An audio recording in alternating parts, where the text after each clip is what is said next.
Hello YouTubers and welcome back to another video. In this video we are going to follow the previous format where we are going to split the weekly news in four parts. First part is international news, second is domestic news, third is ancillary news, that is ancillary industries with renewable industry, that is EVs and hydrogen energy storage, battery storage, those kind of things. The fourth video is research and innovation in renewable industry, that is solar, wind, hydro and other things. So in this video I also want to ask you that please subscribe to the channel and like the videos if you like our efforts, because this is not my full-time job. I don't read a script. I am not a YouTuber. I am a EPC company co-founder and I am the technical head of the company. I love designing plants. I love core engineering and my expertise is in engineering, design and installation practices of renewable energy plants. So we manage assets, and if the videos are not as good as it should be, because I'm not a YouTuber and I just want to give you the information, and I am making these videos for market awareness and market insights to a common man, so that he's not fooled by cheap installations that are being done in the market, and also provide information to those people who are wishing to start a business or are anticipating some kind of move in the market and are kind of developing some products that are futuristic, because the future is headed in an electric way. So we are going to have an electric future and EVs are going to be a huge part of our future. So these videos cater to those kind of people who want insights from market, because I love to follow the news. I like to follow the market insights, and that is how we also launch products in the market. We have been launching products in the market by the same trend, and I am imparting the same knowledge to you via YouTube, and this is for market awareness, brand activation, market insights, etc, etc. So without any further wait, let's get started.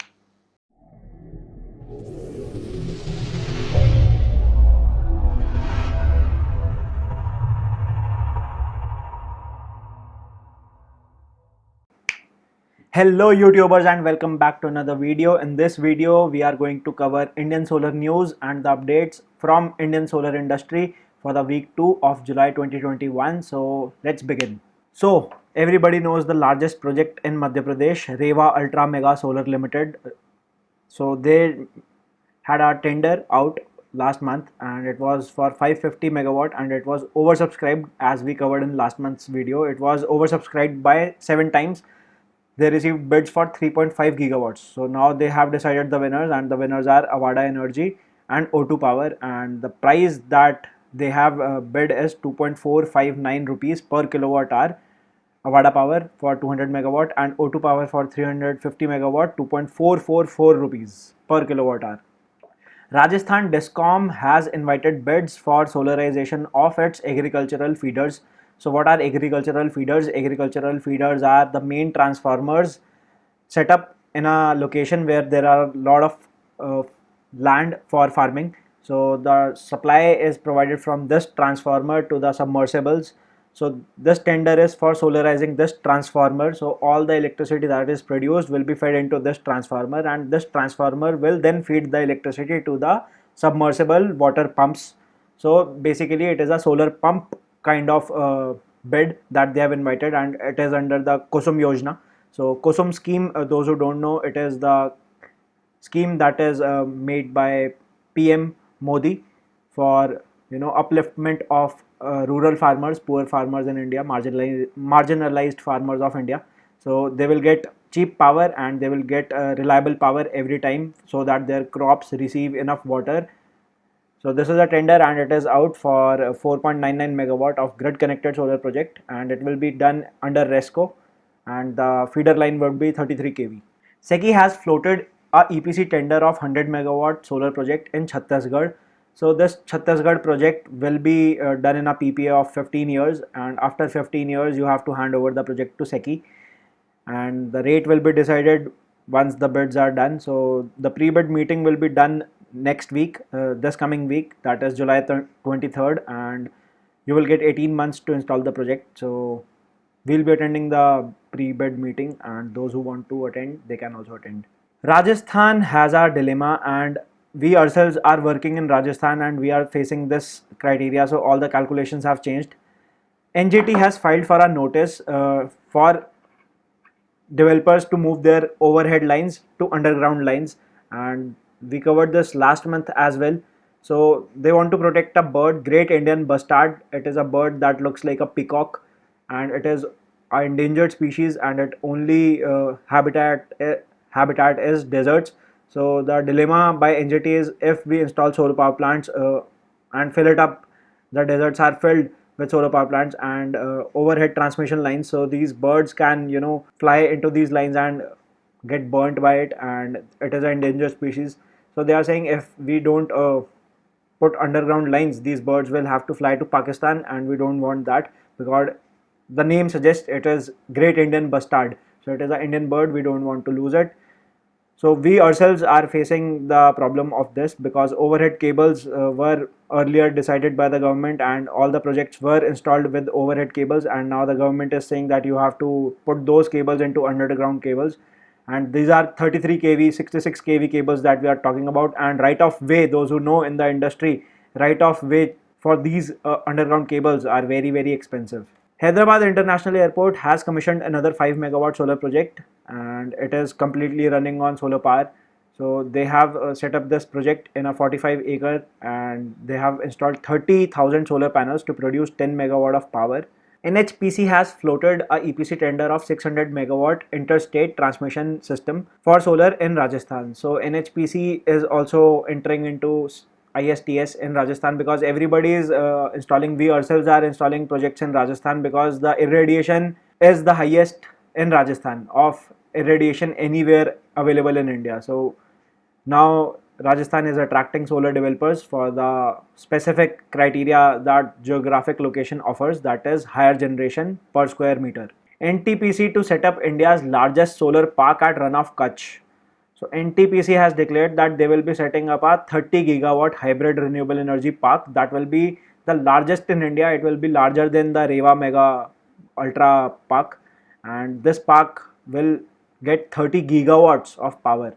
So right now they have introduced a bid of 4.75 gigawatt capacity, and the total investment would be about 1.5 lakh crore rupees, and they will be occupying an area of 72,600 hectares. 72,600 hectares. It is a huge area, and it will be in a Run of Kutch. Run of Kutch, for my international friends who are watching this video, Run of Kutch is the largest salt plain. It is the salt desert of India. So you also get the albedo is very good, so the reflection is very good. Bifacial panels can be used, and the generation is even higher. Residential rooftop solar systems to cost 53,000 in Kerala. So I had put this news in this PPT just because this was a good news.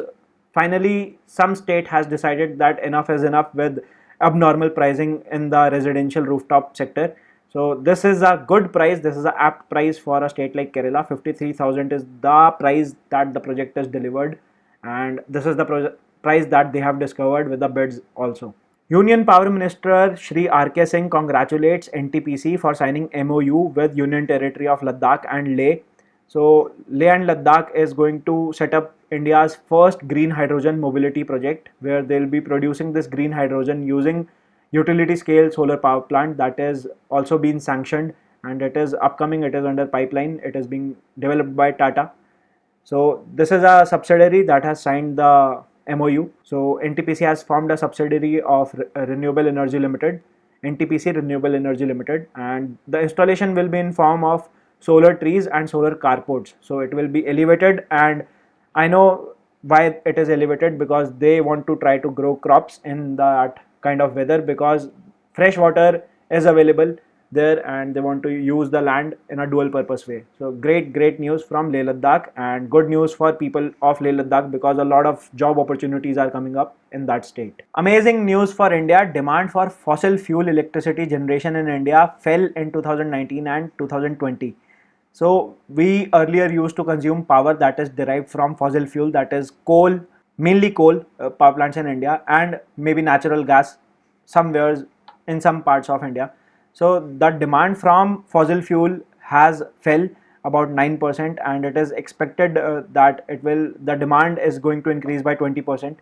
So amazing news, because Indian consumers are also opting for renewable derived electricity, and Indian government and Indian utility companies, Indian distribution companies are also opting for green energy sources because it is cheaper on the pocket, it is feasible, operation maintenance costs are low, and you can sell the electricity to the consumer at the same price, so they are going to turn profitable. Currently the discoms in India are in a loss of 10 lakh crore rupees, and they are going to reduce their losses by this. SECI has released another tender of 1200 megawatts of interstate transmission system for solar projects in Karnataka, and it is right now out for bids. So this was a good news that came last week. Also, we covered this news. Power demand in India is expected to grow 6% in financial year 2022 on a favorable base effect. So last week, Indian grid had achieved its lifetime high of peak power demand, that was 210 gigawatts of power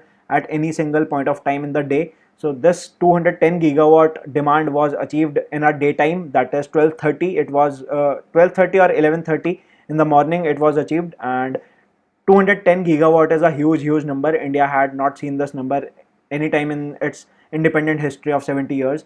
And because India is a developing economy, there is a rating and there is a paper that has been provided by ICRA, that is a rating agency, that the demand for Indian power consumption is about to grow by 6% for the next year. So we have a good future in electricity sector in India. Renewables provide 37% of India's power capacity. Last week also we covered that renewables are growing in the optimization mix, generation mix of Indian national grid, and right now renewables are providing 142 gigawatt of total power supply, and these renewables have a combination, that is solar, hydro, wind, geothermal, biomass, and battery energy storage is also included, and pumped hydro is also included. And we have more projects in pipeline that are going to increase the capacity of installed capacity in India. So 142 gigawatt from renewable in the peak demand of 210 gigawatt is a good news. 37% is good, and India is targeting about 50%. So good going. So there was a case, a developer had filed a petition in a regulatory commission that a discom, local discom, had abandoned a PPA that they signed just because the discom was not able to secure evacuation. So we are seeing this problem everywhere in India. We ourselves face this problem while setting up plants for our investors in PPA mode with the government bodies. Governments, they sign the PPAs, but when the plant is installed, they delay the PPA commissioning because they have to have a handover, and they say that we don't have a power evacuation facility available in the nearest substation, and the project is delayed. And this is done, I think, specifically by discoms to save money, and they want to make profits out of this. So this developer had gone to regulatory commission and they have filed for a complaint, and their tariff has been reduced from 7.5 rupees per kilowatt hour to 6.5 rupees. So this is a huge reduction if they have installed, and this is a case for about 2016. So 2016 and we are in 2021. So they have been facing a lot of losses. Shri R.K. Singh has said in a meeting with CII that we covered last week also in the news. Shri R.K. Singh had a meeting with where he invited all the stakeholders involved in the power sector, and he said that India is on a target to reduce carbon emissions by 2030, and India on a national podium in a Paris agreement, they said, Indian government said that we'll reduce 33% carbon emissions by 2030, and our minister, power minister, is saying that India is currently offsetting 48% of carbon emissions by 2030. We are on our way to 48% with capacities under installation. And I have added his lines, his quote specifically here because I want to read it and I want to make a signal for my international friends who are watching this outside India. Our power minister has said, I frankly don't see any meaningful step forward towards reducing by these countries because their per capita emissions, we hear talks and pledges of becoming carbon neutral by 2050, but that is meaningless. I sound blunt and harsh, but actually it is meaningless. So I don't want to take the names like he said without naming any countries, but we all know who our minister is talking about, because India only has per capita carbon emission that is one third the global average. So there are developed nations, there are developing nations who are polluting much higher in terms of carbon emissions than India, and he has pointed it out that the global average is 9 times higher than the India levels. So good news by India and good efforts by our government to reduce carbon emissions on a global podium. NTPC has achieved a cumulative generation capacity of 1 billion units in the month of July for the financial year 2022, which is faster than the previous year. Previous year we were able to achieve this by 7th August in 2020, and we have achieved this on July 15th as the date marked. So NTPC is India's largest power generation company. They own about 66 gigawatts of installed capacity of power generation sources, and they have 71 power stations including 29 renewable projects, and they are targeting to install 60 gigawatts of renewable projects under their subsidiary of NTPC Renewable Energy Limited by 2032.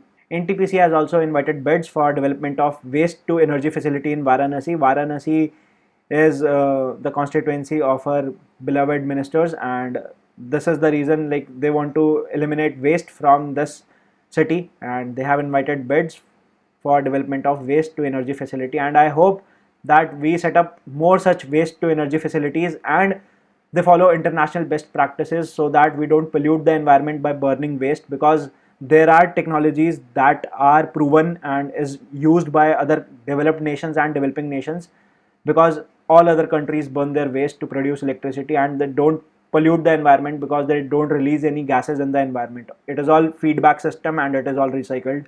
So if anybody knows about this, please connect with me on LinkedIn. I would love to get involved in these kinds of projects because I don't have any experience currently in waste to energy facilities. PGCIL's Rajasthan subsidiary secures transmission license for 8.1 gigawatts of solar projects. So Power Grid Corporation India Limited had a subsidiary in Fatehgarh and Jaisalmer.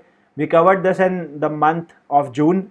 I don't remember which week, but we covered it in June because our project is currently running in Rajasthan in the same area where this company has a secured transmission license.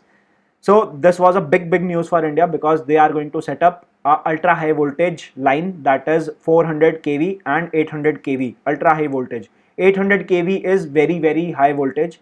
Currently the national grid is at 220 kV and 400 kV, but we are going to double that capacity. So 8.1 gigawatt of solar projects will be evacuated using this transmission line that will be used to supply the power using ISTS to the national grid. So amazing news. India's renewable energy subsidies fell nearly 45% since their peak in 2017.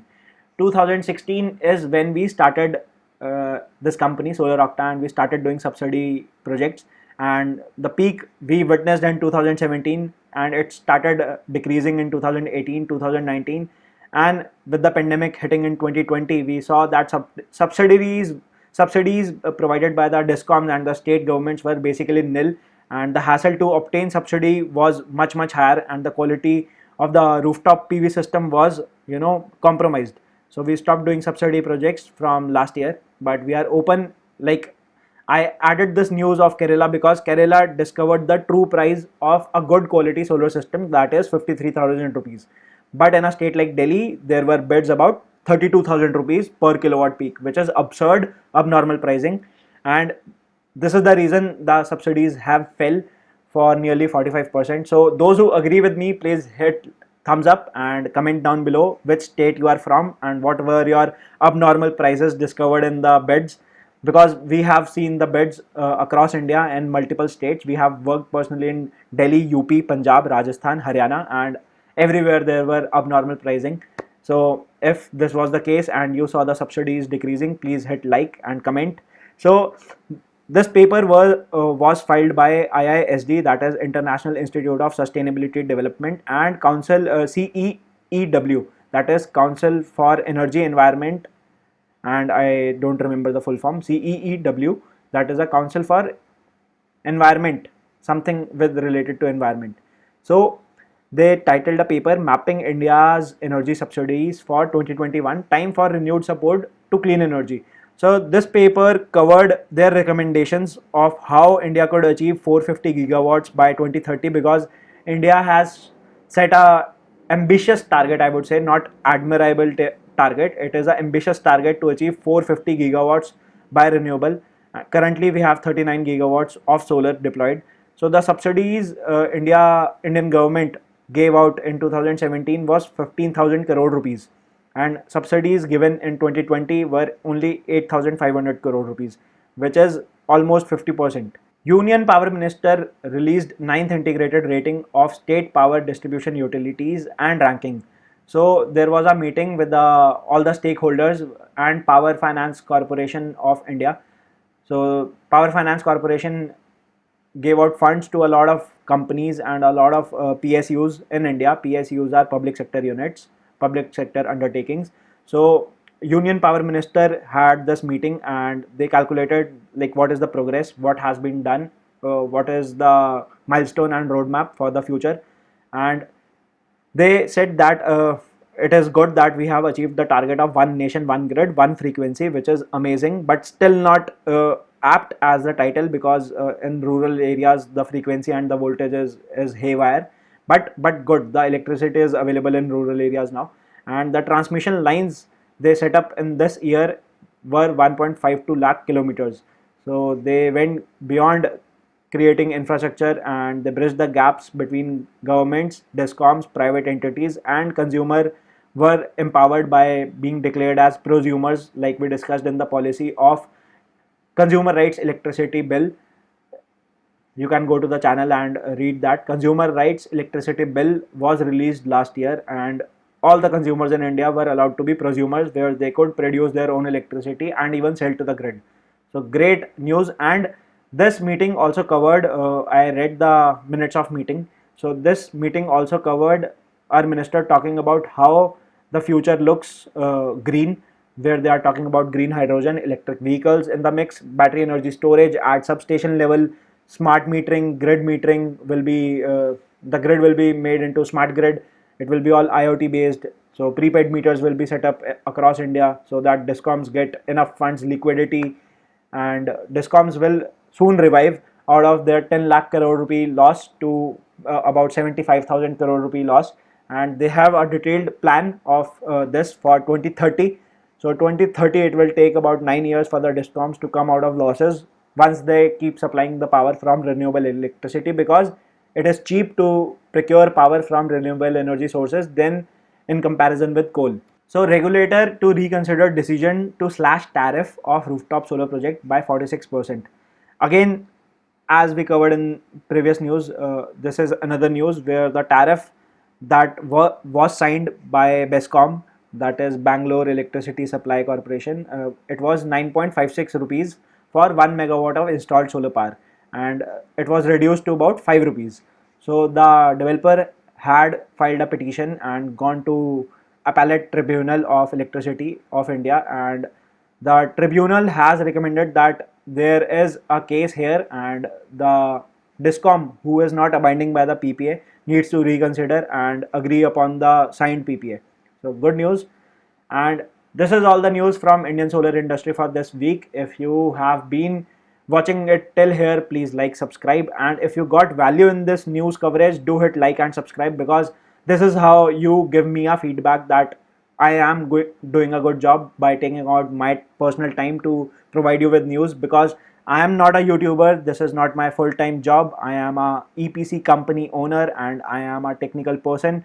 I design and engineer solar power plants and renewable energy assets. We deliver asset management. We are an asset management company, and we do EPC, turnkey EPC of any kind of solar projects in India and across India and globally also.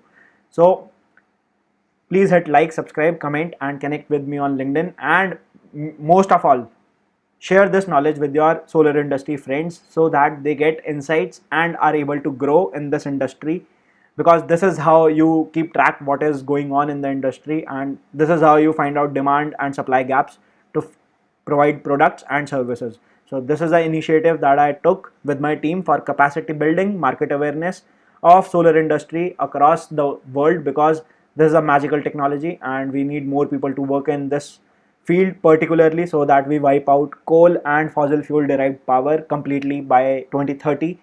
So thank you for watching, and I'll see you in the next video.